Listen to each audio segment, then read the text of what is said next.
Allow me, I ask the audience to stand up and move a bit before we fall asleep during the afternoon session.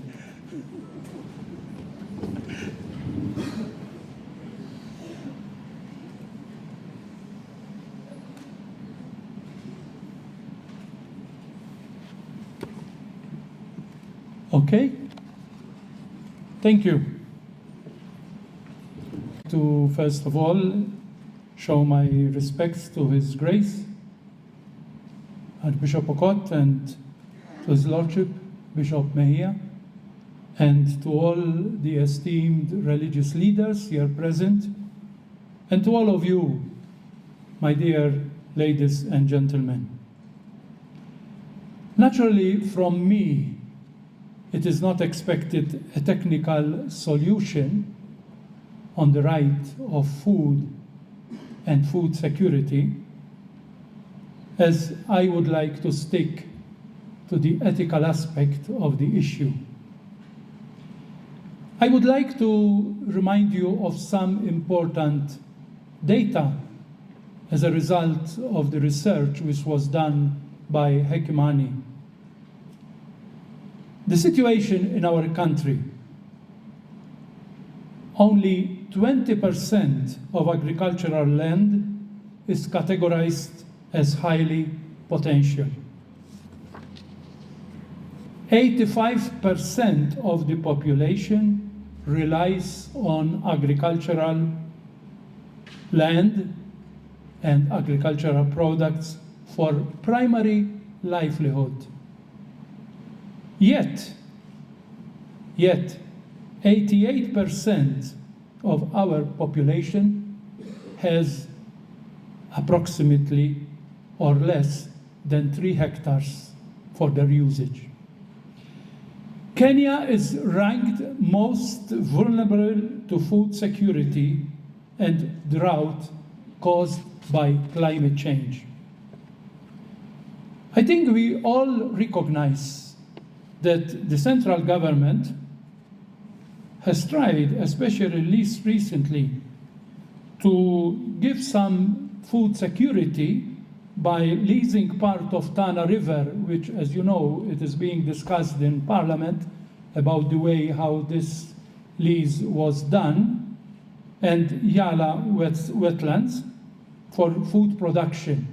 There is an attempt that we won't depend on the small-scale farming.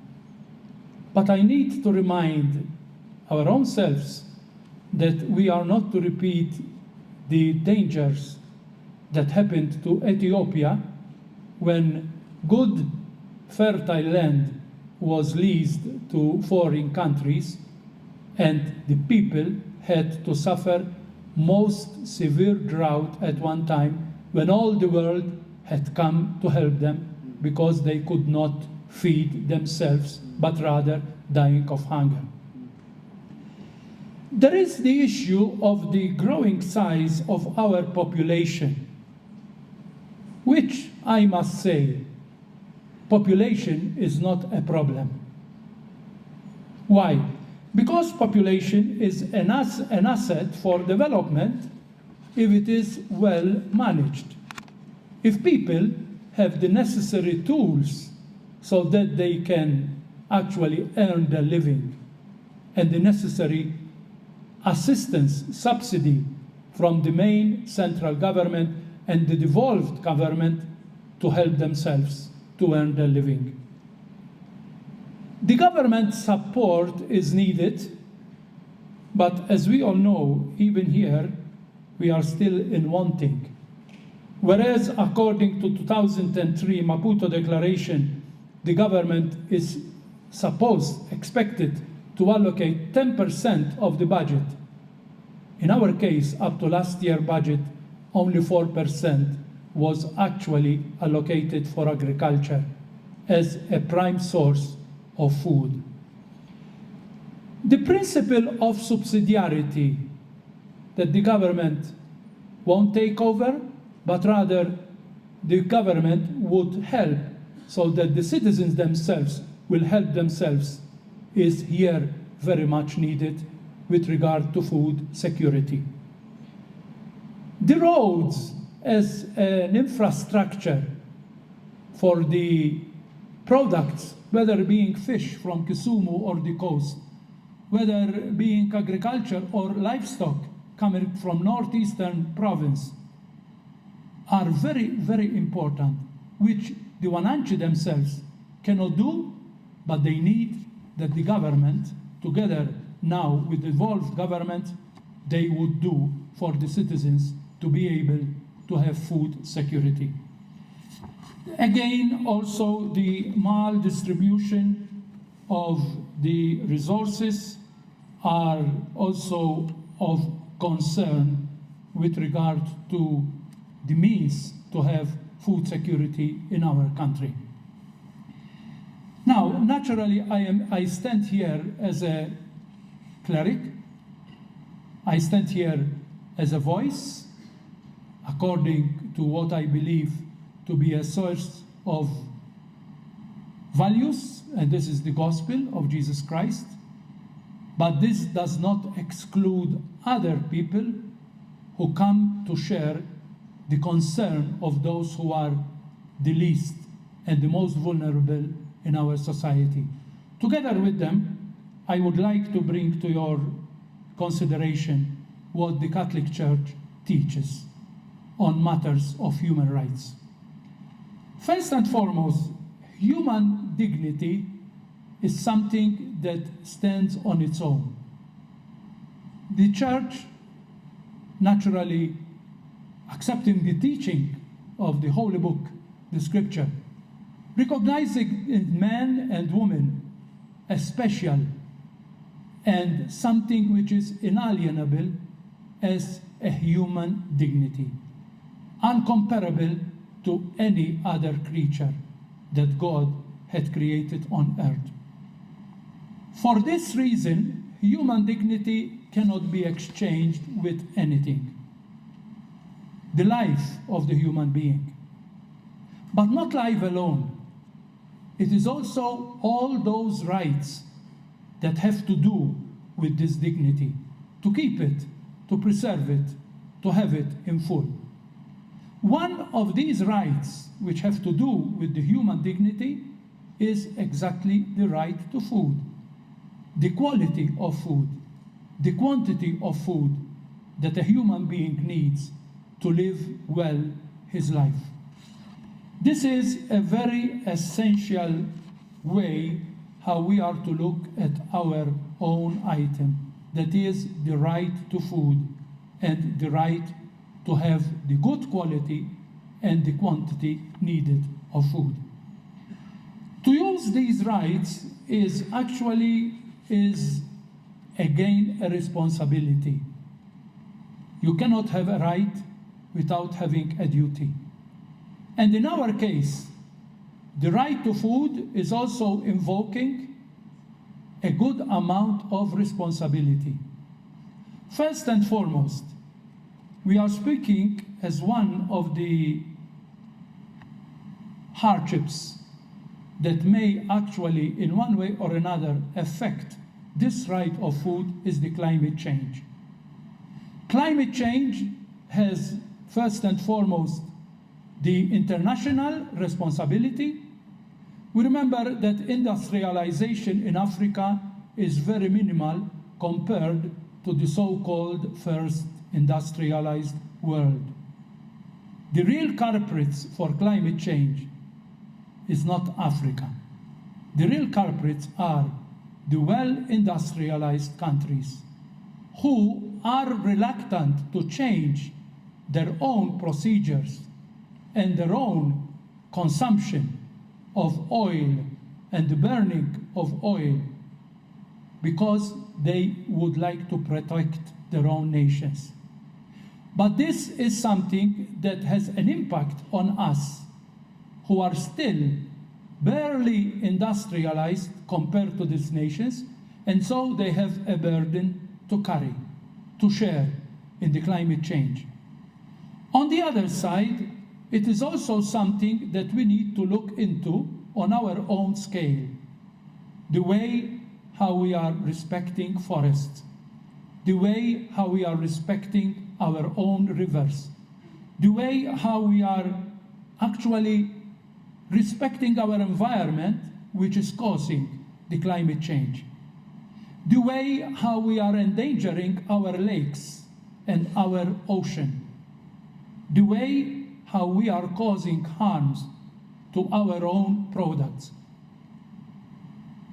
We need to remember that the genetically modified food is a big temptation.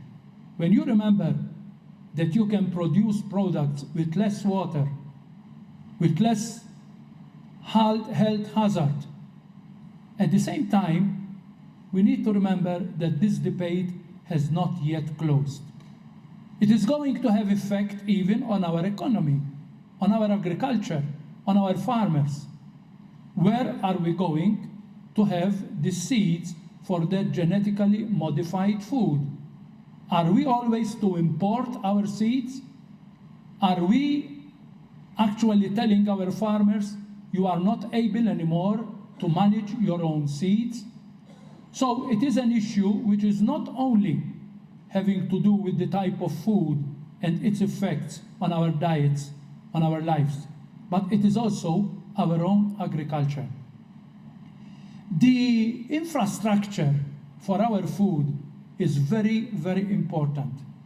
I have already spoken about the roads which are necessary so that the production of foods could be affected and will be harvesting what it needs to be, truly the real price for what we are earning.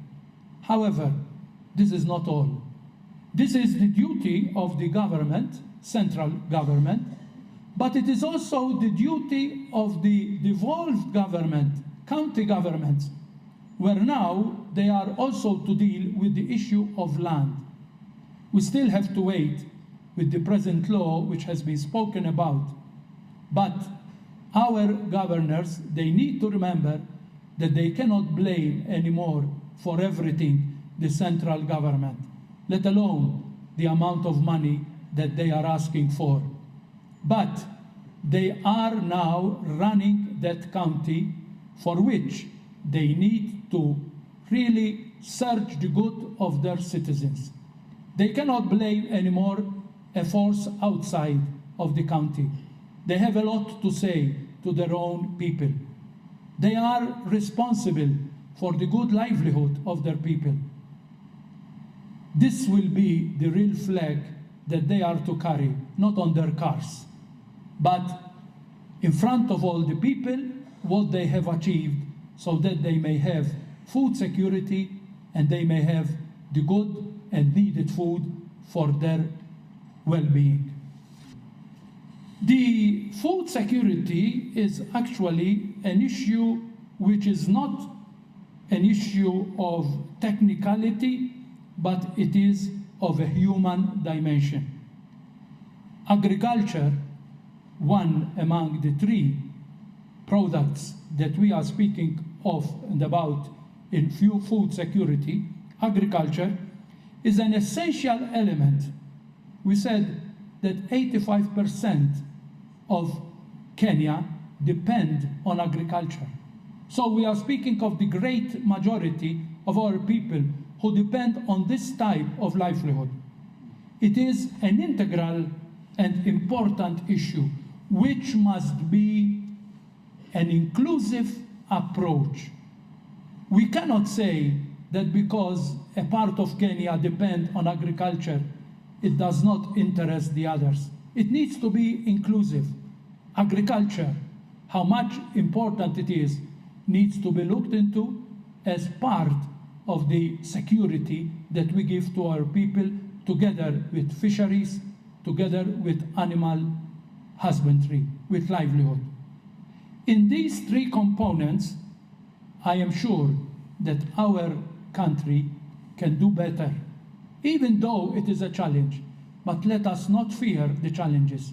Let us take the challenge as something which is making us up to accept it, to face it, and to look forward. Ours is to create this type of dignity for all our own people.